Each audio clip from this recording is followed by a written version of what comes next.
And now, live from Jerusalem, you're listening to Israel-Inspired Radio. Here are your hosts, Rabbis Ari Abramowitz and Jeremy Gimpel.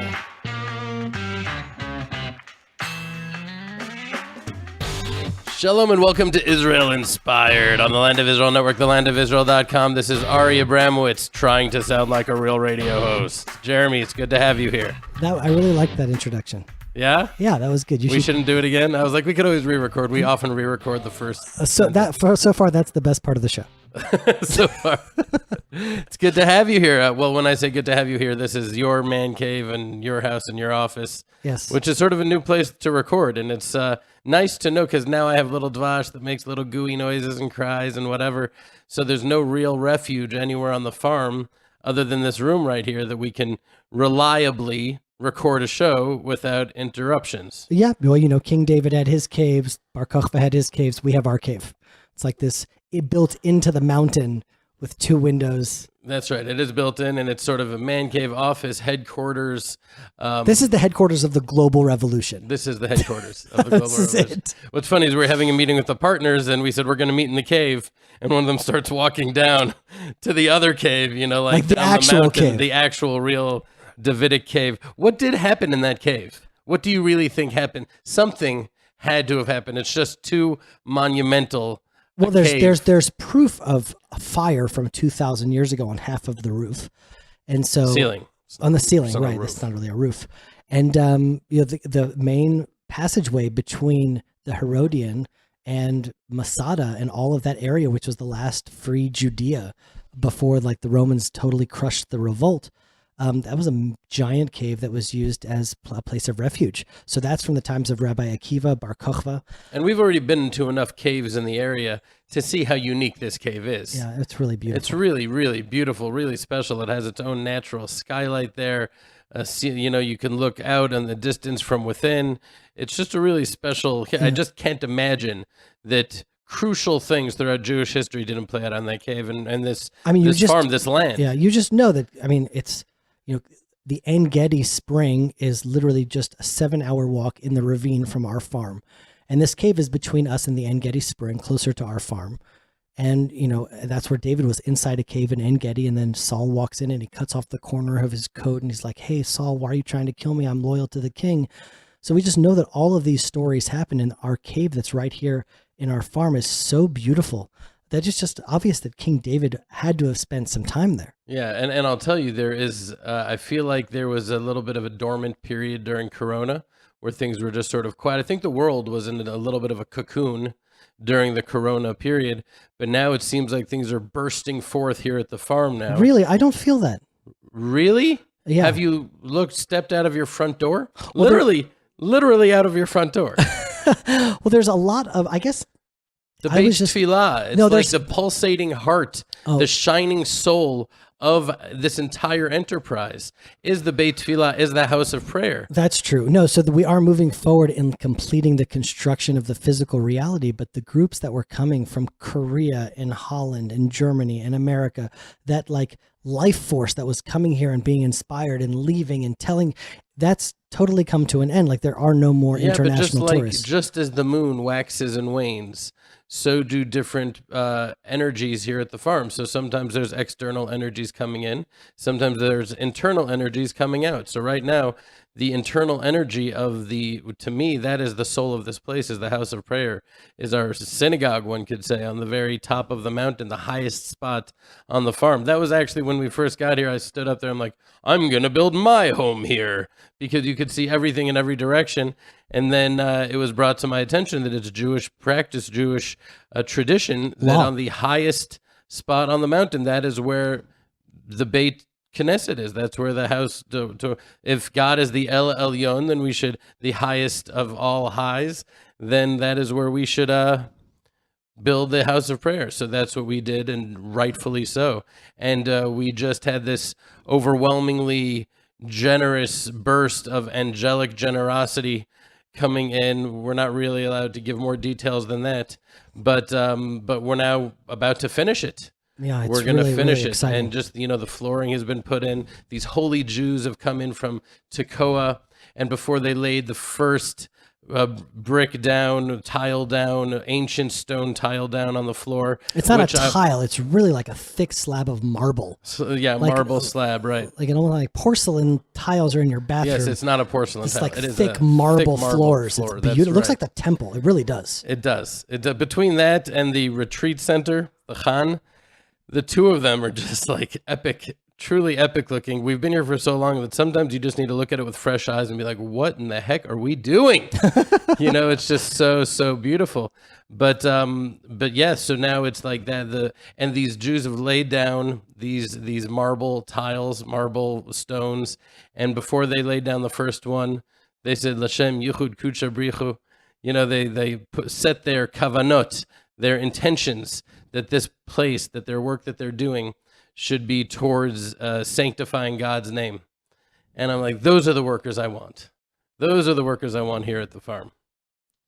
But I'll tell you, it's not just this house of prayer that makes this farm, because when you look out from it, you see our olive groves, you see our vineyards, you see the animals at the farm. You see that this farm is really connected to the earth, to the ground, to working the land. And I feel like that is really such an important message, as particularly considering this week's Torah portion. This week's Torah portion to me is, I don't want to say my favorite because it's one of the darkest and most painful, but it's one of the most pivotal. It's one of the most monumental and the most important out of all of the Torah portions. Parshat Shlach, because it's like the foundational seed was planted for so many of the trials and tribulations the Jewish people have had throughout all of history. When the spies go into the land of Israel and come back bearing a report that was evil, right? It wasn't exactly a lie. It wasn't false, but it was filled with fear and doubt and evil. They said, we can't do it. They're too great for us. We are grasshoppers in our own eyes, and so we're grasshoppers in their eyes as well. And so there was just so much fear that they had. But, I was reading Rabbi Sachs, Rabbi Jonathan Sachs. The guy is just good. He's just good. Anyways, he was talking about the age-old question, like, what was really their deepest motivations of these spies? Was it really that they were afraid of the inhabitants of the land? Because we see post facto, right, in Parshat Balak, where the king Balak goes to Bilam the prophet and says, this nation of Israel, they're like ox that are goring the land. Or also in the book of Joshua, where Rachav says that the people are melting in fear. So we know after the fact that the truth is that they weren't grasshoppers in the giant's eyes at all, that the giants were terrified of them. But also before the fact, right, at the sea, after the sea parted, the part of the song was the Canaanites, the Perizzites, they're melting in fear. They knew it beforehand. So what were the spies really afraid of? Well, what he says is that it's not like the biggest chiddush. We've talked about this before many years, but they were afraid of not failure, but of success. That in the desert, they're surrounded by the clouds of glory and the manna and the miraculous wells of water. They're just in a cocoon of godliness. And then if they enter the land, well, then they have to actually deal with fighting enemies, with not being totally under God's cocoon, but interacting with the world and having faith that God will use them as vehicles and vessels. It's taking the training wheels off. And that's what they were really afraid of. So that's why, other faiths, they try to take the people and bring them up to heaven. But what is Judaism? What does the Torah teach us? That our job is to bring the heaven down to earth. And so that's why I love what we're doing here so much, because it's not abstractly spiritual. The Beit Tefillah isn't like, we're just going to go there and disconnect. No, we're not disconnecting. We are connecting. We're connecting to Judea. We're connecting to the land of Israel. And we're connecting to each other. And by connecting to the nation of Israel, connecting to the earth and the land of Israel, being surrounded by enemies, by the Trump plan that's threatening to destroy us, by so many different adversaries, we're able to actually engender a real faith. And not an abstract faith, but a real faith that's connected to the land, that is practical and implementable. Well, it's like as cities are being destroyed and burned to the ground, we've come to this like desert scorched land, and we're slowly bringing it back to life. It's like just the mirror opposite of what's happening around the world. And, I look at what's happening just all around us, and we're so removed from that reality. And all these American Jews now, the riots are targeting synagogues and Jewish-owned businesses. It's like a modern-day Kristallnacht. That's actually what's happening now. They're targeting Jewish businesses and targeting Jewish synagogues. And what do the spies bring back? You know, there are 7 species that grow in the land of Israel. There's wheat and barley. No, they didn't bring the wheat or the barley. They brought back the pomegranates and the grapes, like the snacks, the stuff that you can't live on. It's like this is a nice place to visit. It's a nice tourist attraction. I mean, but my home is Brooklyn. And now, as we're reading Parashat Shlach and we're seeing what's happening around the world, what will it take for the Jewish tourists to finally wake up and realize that Israel is not a place that they visit, but it is their only home, the only place they can really be free? Right. I mean, that was the famous language in the portion. Originally, they were going in to spy out the land, right? But then it said that they went in latura ta'aretz, right? As tourists. What happened there? The verb changed, and that's because the verb changed actually in their own heads. But it was an interesting thing, because I was talking to my father this past Shabbat.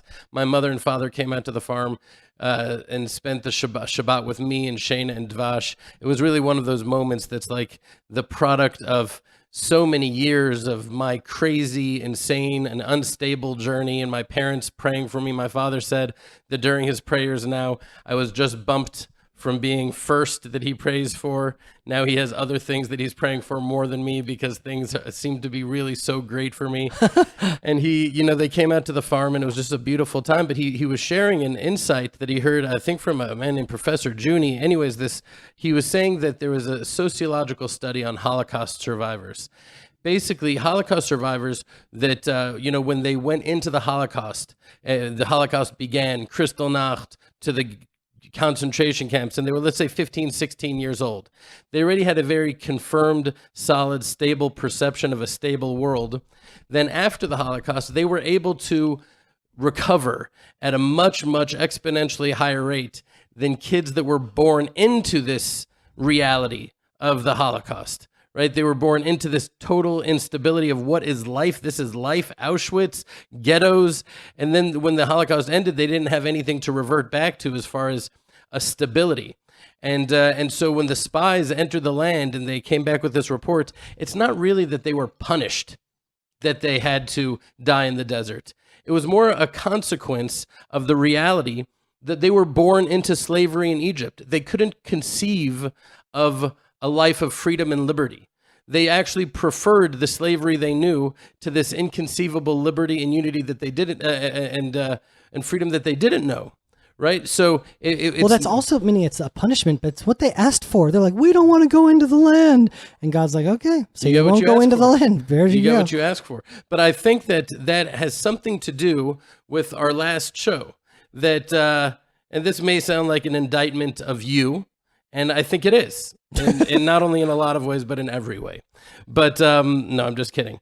But, we had this debate on the last show about the Trump plan. I want to focus it.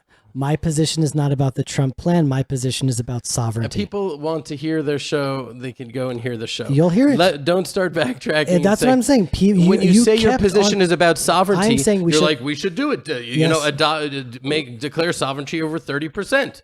Well, if it's not about the Trump plan, then why are you playing in the sandbox that Trump has laid out? I'm saying I don't have to accept whatever Trump lays down, but if you accept a portion of his plan, then you're accepting the plan. That's not true. Well, then why aren't you doing annexing all of it? I don't want to get into the debate again. We can, okay, but then we'll get the same volley of feedback from around the world of people agreeing with me. Most of the people agreed with you. Most of the people agreed with me, but very critical people agreed with you to the degree where I was almost offended by it, only because it was my own father who agreed with you, and it was my uncle that agreed with you. And if I had to break it Caroline Glick agrees with me. Yishai Fleischer agrees with me. That's true. It's true. That is not true. It is true. Apply sovereignty. Agreed with you. He does not agree with you any further. Believe me. I call Yishai about this. Yishai is one of the people, if not the person that I respect most in the world as far as his stance, his opinion. Second to you, maybe. You and Yishai are sort of neck and neck as far as people I respect. Now. The Supreme Court has just now canceled Invalidated. the Chok HaHasdara.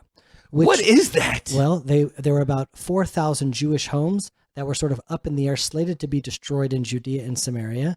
And now they passed a law to make everything musdar, to make seder, to make Not order. now, before this. Before this, the Supreme Court has No, now explain decided. what that is. Explain, please, Chok HaHasdara a little bit more clearly. So Chok HaHasdara was just literally what it says, the law of making order, of making legal all of the thousands of homes that were in quasi state legally as they were being constructed. What land, whose land, what was in dispute, they didn't have the proper permits. That law just organized and made order out of all of those 4,000 homes in Judea and Samaria. And the Supreme Court has now canceled that law, saying it's not constitutional. What do they define as constitutional? Whatever their political ideals are, because the disengagement, that was constitutional.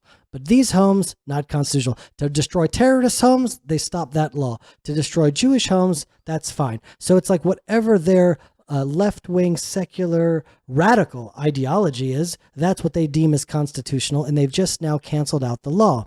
So now, if we don't apply sovereignty in the current situation, there are 4,000 Jewish homes that are slated to be destroyed. Meaning there's so many. I am so happy I'm just saying that you something. just said that. No, I'm I'm so just happy saying, you said that. I want to tell you no, why. that wasn't my argument from Okay, fine. beforehand. My argument from the very beginning was saying the Jewish people right now, for whatever, maybe it's because of the Trump peace plan, maybe it's because of the Supreme Court, maybe it's because Netanyahu is the prime minister, but the Jewish people as a majority want to apply sovereignty to 30% of the land. The same Jewish people wanted to apply sovereignty to the Golan. The same Jewish people wanted to apply sovereignty to Eastern Jerusalem and Ramot and Gilo. And in those stages in history, Israel applied sovereignty not to all of the lands liberated in 1967, but to the ones that the nation of Israel were ready to apply sovereignty for. So right now, the nation is ready for 30%. I'm like, who knows what the nation will be in a year from now? If we can apply it to 30%, keep all of the Jewish homes where they are, that's a win. It's moving the needle forward. That's all. Your argument, nothing to do with the Trump Okay, plan. now let me finish this, okay? Okay. Your argument should be, if you were seeing clearly, if you were seeing through the eyes of Caleb and Joshua, as the Jeremy who I know usually does, your argument would not be for, well, the Supreme Court said this, so we better annex 30%. It would be for the abolition of the Supreme Court, which is a bunch of leftist, self-perpetuating activists that are a joke and a farce and an insult to the entire state of Israel. Well, they're the most powerful entity in Israel now. Okay. With well, all that said, well, no, which is I a think terrifying the most reality. powerful entity in Israel is the God of Israel. But you think it's the Supreme Within Court. We could have our differences of opinion. Nice. Okay. No, but listen. I was thinking about why there was this breakdown, because there were a lot of people that wrote in agreeing with you. There were. Most people agreed with me, but if I had to guess, we don't know who's who, but based on names, you know, we can sort of tell that the majority of people who agreed with me were the Christians, and the majority of people that agreed with you were Jews. That's not saying that a lot of Jews don't agree with me and a lot of Christians don't agree with you. Well, I don't know if a lot of Christians I'm agree just with you. not sure if that's a good breakdown. I don't know. No, why that you was said definitely a feeling that I had. Okay, maybe. I don't know. I'm definitely going to throw, like, take that with a grain of salt, listeners. Okay, take it with a grain of salt. Take it with a grain of salt. But I'd like to think about why that's the case. Why are Jews, if that's true, what I'm saying, and even if that's not true in this specific case, but maybe you'll agree with me that the point I'm trying to make here is true, is that Jews, by and large, tend to be pragmatists. We try to go for great goals in history, but we tend to be pragmatic and practical and not necessarily the purely unwaveringly ideological. And this is from a guy whose great-grandfather debated Jabotinsky arguing for the Uganda plan. Okay. So that is just, I'm not. Is that a true story? That is what I have come. That's not, if that wasn't true, would I say it? Right. That Okay, is I just never heard that before. You haven't heard that? No. Okay. Well, there's that like documentation and proof of it. Well, now I'm glad that I can call you out and say that it's Well, in your blood. right, exactly. Gipelovich. Anyways, that's not the point. The point is this, that what tends to have happened, so this nation that died in the desert, it wasn't a punishment, it was a consequence, because they had been so thoroughly brainwashed into such a skewed, distorted, perverse reality that they're playing within that context. They can't liberate themselves from it. The only ones that were able to liberate themselves from it were Joshua, and Caleb. And we have, as the Jewish people, have been, I don't want to say victims because I'm already averse towards everybody claiming their victimhood and scrambling, viciously. Just let me have a scrap of victimhood to claim I'm a victim. I don't want to claim we're victims, but we have throughout history been subject to such infuriating double standards and hypocrisy and dilemmas being thrown at us. And we just play within the paradigm of what's thrown our way. The German foreign minister just came to Israel to give us a quote, friendly warning about applying sovereignty to our ancestral homeland. Right. The chutzpah of that German foreign minister. What he should be taking a knee. Like the rest of the Americans, all he should do when he comes to Israel is apologize and ask for forgiveness, giving us a friendly warning about what we can do in our country. That is rich. It's rich. It's rich, but we're already so used to, okay, this is the sandbox you've put us in. However much, despite the fact it's not everybody else is in the sandbox and ours is filled with quicksand, but we're just going to figure out how to float in this quicksand. That's the way the Jewish people. So that's what I feel like you're doing. Wait, one second. No, I want to talk. Please, this could get ugly on the show. No, but I'm just saying you're not allowing. I'm going to yield and let you talk, even though I let you finish your thing before. I'll let you finish your thing, but I'm saying right now what is on the table in the actual real argument of the world is to apply sovereignty to 30% or to not apply sovereignty at all. And so applying sovereignty to 100%, that's not on the table right now. So I'm saying with not doing anything or applying sovereignty, I still say, yes, if you had the opportunity, grab more of the land, conquer more of the land, possess more of the land. In 1948, Ben Gurion was like, yes, the partition plan. We had like a little bit of the Negev, a little bit of the desert. We had like a sort of Yafo until it was like a tiny, twincy, nothing country. And we was like, let's start. Let's just, declare a Jewish state on the partition plan. And then the war broke out and we got even more land. And then 1967 broke out, we got even more land. And if we have an opportunity to possess more land, make it Jewish, make it legal, and actually like strengthen our stronghold here, then yes, let's do it. Okay, so I'm glad I let you talk first because you said the words that I really was trying to put into say what exemplifies your argument. This is what exemplifies your argument. On the table in the real world right now. You said on the table. I don't want to talk about what's on the table. I want to talk about the table itself. Who is determining this table? Who is setting the table? You're willing to argue about the scraps on Longshank's table, but what about the table itself? What, Trump and Kushner and these very finite human beings who are under the thumb of an insane country right now? Whatever's they're putting on your table is what we have to play with. Why are you playing by those rules? Why are you insisting on the table in the real world? Why can't we decide what's on the table in the real world? Listen. Countries don't have friends. They have interests. Israel is a very, very strong country. If we had a leader who at least felt he had the back of the country, a leader who was really strong, that had that crazy in his eye, we could annex all of it right now. I agree. We could annex the whole thing right now. I agree. And then if they say, well, you, this, that, Iran, who hangs homosexuals from cranes, who is creating nuclear weapons to destabilize the world, they have loads of allies. Why do they have allies? Because they have interests. So let's not get into countries are going to judge us one way or the other. It's just silly. So you're talking about what's on the table in the real world, and that's what I want to title the show.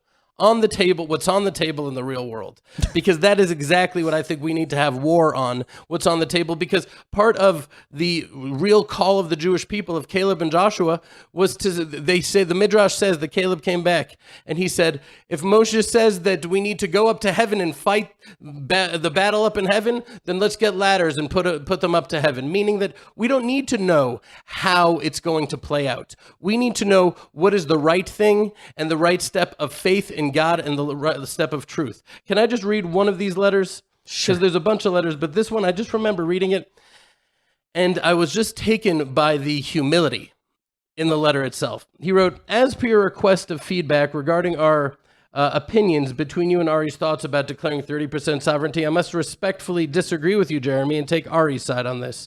I would, however, agree with an Israeli declaration of sovereignty over 30% of Jordan, but certainly nothing less than 100% of anything west of the River Jordan. I think that the land given to Manasseh, Gad, and Reuben on the east bank. I see the entire land of Israel as a wonderful gift from Hashem to his beloved and special people, and I would consider it an enormous insult to only want to claim part of his gift. Take the whole gift with gratitude and don't fear the opinions or consequences of other nations. Other than Hashem, everything else is insignificant. You are a part of the most powerful army on earth as Hashem fights for you. Please don't consider my opinion as criticism or disrespectful or arrogant. I mean no offense, and have only the highest respect for you. These are just my opinions, and I'll be happy to be corrected. With respect and humility, Colin Elstub. Right? So he just said it so beautifully. He's right. So perfectly. And this is what Rav Aviner says. He says, what's better than the 30% annexation? Keeping things exactly as they are right now. Why? Because right now it's 100% under our control, under our military control. We are now going to pull back the army of Israel from 70% and allow that to be no man's land or a Palestinian state. Right now, okay, so it's still ambiguous and that confusing. That is not necessarily clear, and that's definitely not what I'm saying. I'm just saying to declare sovereignty over the land that is 30%, and on the others, we don't have to retreat. Okay. We don't have to pull soldiers out. Nothing needs to change. The biggest contradiction in what you're saying is you're saying, no connection to the Trump plan, but I'm going to arbitrarily say we're declaring 30% sovereignty. If you're not eating off the table that Trump has set for you, then why are you saying 30%? Because we said on the table. What was the name of the show? On the Table? In the real world. In the real world. I'm literally We just have different perceptions of what the real world is. I really and what agree. has happened to you? No, Colin, I agree with him. I really do. Let that leader arise and let that person come. Maybe it's you. Maybe you're the leader. I'm not saying that as a joke. Okay. If we're waiting for the leader to arise, right? We say, I believe with a full faith that the Mashiach will come. Ani ma'amin be'emunah shlema beviat HaMashiach ve'im kol zeh achakeh lo. Even though he's not coming, I'll wait for him. But the word also from achakeh, wait for him, is chikui, to try to emulate, to try to be like him. So rather than saying, when the leader comes, you be that voice. We should be that voice. That's all I'm saying. Not to minimize ourselves. If you already have to sell yourself if you're actually the leader of Israel. But to do it at this point. Like I've sold out so early. So early, for nothing. For nothing. Anyways, so I wanted to share with that. And really, I think Rav Aviner's perspective really is an important one to think about. Because I kept thinking, everyone's like, what's the alternative? To me, I'm like, the alternative is the way it is right now. It's better than that 30% Trump plan by far, because Judea and Samaria is one solid, united Judea and Samaria under control of the Israeli army. Yes, it is far from perfect. There's terrible nests of vipers and terrorists within it, but at least we're not surrendering it to them. Fair enough. At least we don't live in America. Thank you for saying that. Perfect segue, because you saw that this mayor of Minneapolis, Jacob Frey. So anyways, this guy is like a leftist liberal extraordinaire. Okay, he dresses like a cool dude, he like wears a polo shirt, whatever, and he dances the Macarena with them, and he'll like go and pander and just be super, super, super liberal. But the Black Lives Matter people, they came and they called him, and there was a huge rally of Black Lives Matter people. And so they said to him, and this woman with the mic, she was strong, she was good, she was unwavering. She wasn't like, oh, I'm speaking to the mayor, true, oh, he's a powerful guy, I want him to like me. No. She's like, I'm asking you a yes or no question, Mr. Mayor. Yes or no question. Are you going to defund the police? He's like, well, my own grievance, my own shortcomings that we have to reallocate. No. Yes or no. Are you going to defund the police? And of course, in his mind, he's like, that's insane. Okay, no police. What we just saw with the looters and the Kristallnacht, that's going to be every day. And the same left liberals don't want people to have guns. So there's no police. No police, and you're not able to protect yourself. Thank you. These are the people that we're going to entrust with our gunlessness. Anyways, so they said to him, and what was his answer? He says, no, I don't want to defund the police. And she goes, get out of here. And then everybody started chanting. You know what they started chanting? Go home. Go home, Jacob. Go home, Jacob. And let's play it right now. Go home, Jacob, go home. Go home, Jacob, go home. Go home, Jacob, go home. Go home, Jacob, go home. Go home, Jacob, go home. Was that crazy? Go home, Jacob. Go home, Jacob. That's literally, who's Jacob? Israel. They're saying, go home, Israel. Go home. It's a message. They're speaking to us. Really, I really heard it that way. And you actually wrote something on the B'nai Machshava Tova WhatsApp group that was like perfect. It was you, right? It was me. You wrote that. It was so perfect. You said the poetic irony of this. The irony. First of all, you referred to the prophecy of the hunters and the fishers. Right?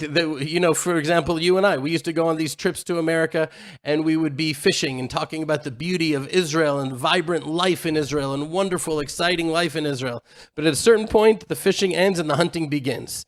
And what we're seeing right now with the Jewish stores being looted, Free Palestine, this Black Lives Movement has already very clearly and in its charter conflated itself with the Palestinian movement and desire to destroy Israel. So now these leftist liberal Jews that so identify as these progressive white Americans are having to literally decide, are they Jews who are loyal to also to the idea of Israel?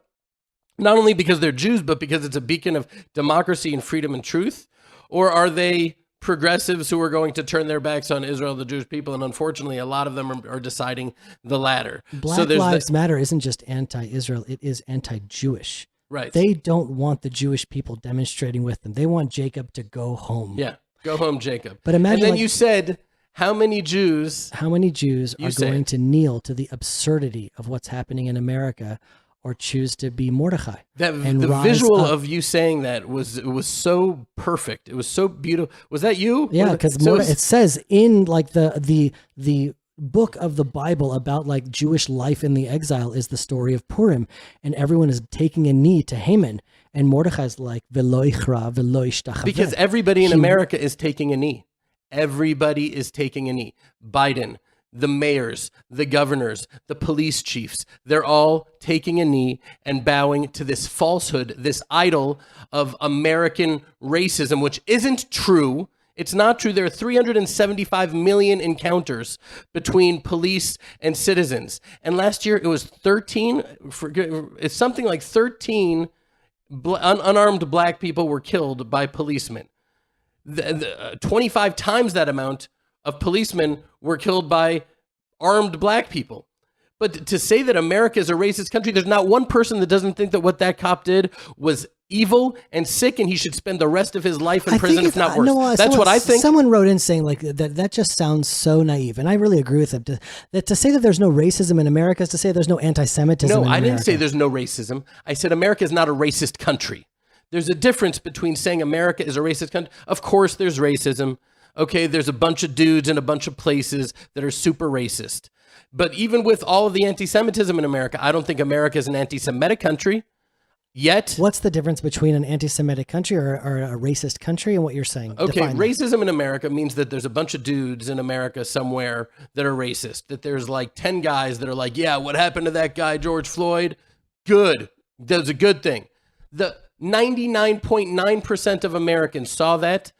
And just like you or I said, that cop should be thrown in jail for the rest of his life. That was evil. Of course it was. But I've also seen a lot of videos of cops doing insane, evil stuff just like that to white people.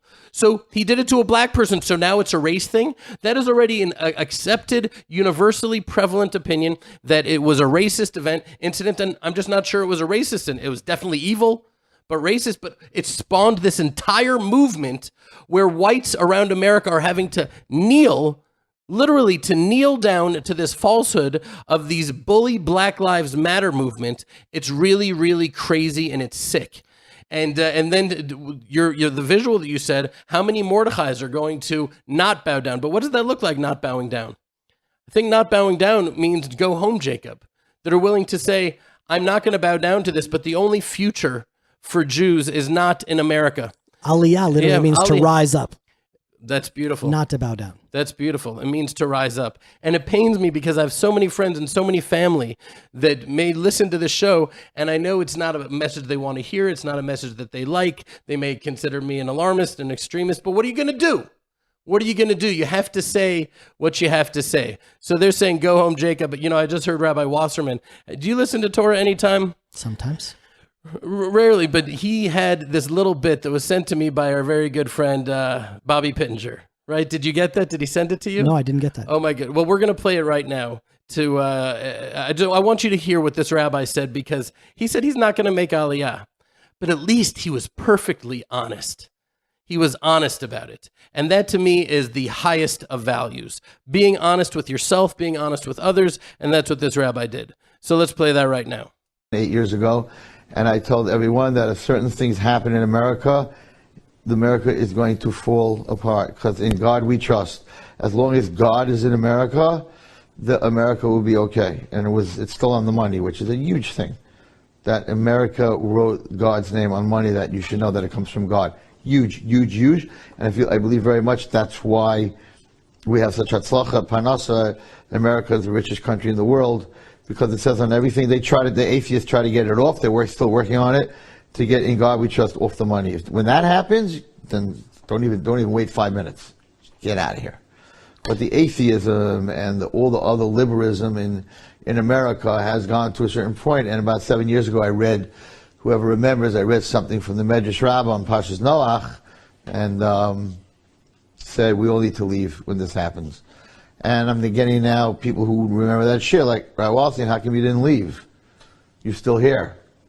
And there's no question, everyone who's listening, that it's time for us to go to Eretz Yisrael. If you didn't think it was time till now, there's nothing to talk about. This is not happening in Eretz Yisrael. It's not. Not rioting, not, if they riot, the Israelis do what they got to do. Very different. The anti-Semitism, the liberalism, the atheism, is not on this level at all. And I said this, and it came down, and they're like, Rabbi Wallstein, you didn't move. And Rav Chaim Kanievsky's been saying this for the last 2 years, and Abraham Twersky said to move, and he moved. And it says that in the times of Mashiach, there's going to be many warnings to get up and move. So I said, okay, let's go. But at the same point, I'm like everyone else, and I'm like, my family is here, my grandchildren are here, they don't speak Hebrew. To take them to Eretz Yisrael, they're not going to know what's flying. My business is here, my friends are here, my organization, the ranch and the Ornava and Teres Nava is here. You expect me just to pick up and go? And the answer is yes. This is what happened in the Holocaust when Kristallnacht, when they had these riots and they burnt down shuls. And I've spoken to many Holocaust survivors, and I said, why didn't you run? Why didn't you leave? They burnt down the shuls. And they said, the government is going to pass, he's a fascist, he's a Meshuggah, Hitler, he's a Meshuggah, they're going to throw him out of government, the politics are going to change. And my factory is here, and my family is here, and my parnasa is here, and they didn't leave. So they said the same thing I'm saying. So I know it's very hard, and you're going to say, Rabbi Wallstein, are you going? Moshe wants to know, Rabbi, you're giving Mussar, are you going? Not right now, but do I know I should be going? 100%.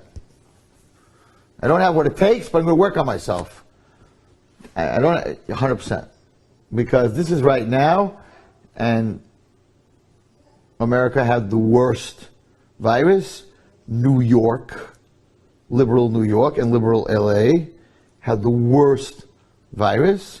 Liberal New York and liberal LA are having the worst vandalism and riots, and this is where we live.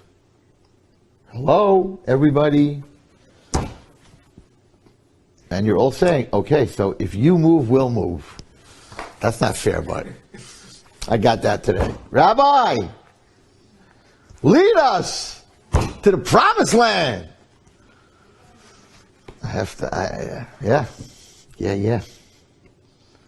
All of us, we all need to get out of here. It's not for us anymore, everybody.